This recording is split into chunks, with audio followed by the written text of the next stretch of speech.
পেজের মধ্যে আর্ট পেপারটা একটা নিয়েছি আমরা। আর্ট পেপারটা আমাদের ভালো করে ভাঁজ করে নেব।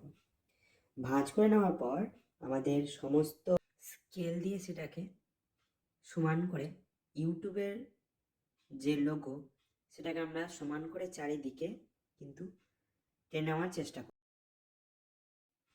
যদি স্কেলটা ঠিকঠাকভাবে বসানো যায় তাহলে চারিদিকটা আমাদের কিন্তু সমান হবে, যাতে আমাদের লোগোটা তৈরি করতে আরও বেশি সুন্দর হবে।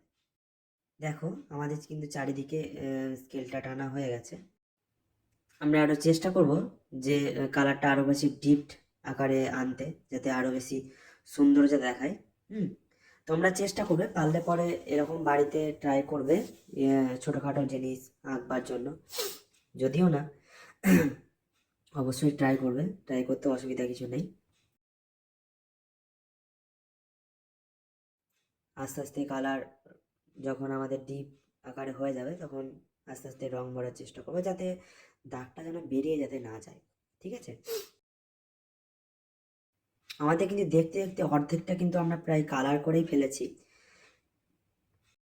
খুব ভালোভাবে লক্ষ্য করবে যাতে কিন্তু দাগটা যেন বেরিয়ে যেতে না যায়, চারিদিক যেন সমান ঠিকঠাক থাকে।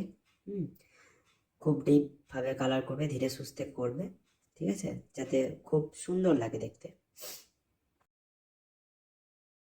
সাদা সাদা একটু আবছা আবছা যেগুলো লাগছে একটুখানি তুলি করে তুমি একটু মেকআপ করে দেবে, যাতে সে রঙগুলো মিটিয়ে যায়।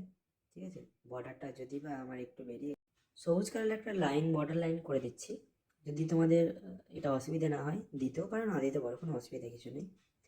ঠিক আছে, আর এটা দিলে ভালো লাগবে কি খারাপ লাগবে জানি না, এটা একটা মন হলো, সেজন্য আমি এটা তোমাদের ভালো কিছু দেখানোর জন্য এটা করে দিলাম। যদি তোমাদের ইচ্ছে হয় তাহলে দেবে, অসুবিধা কিছু হবে না। ঠিক আছে।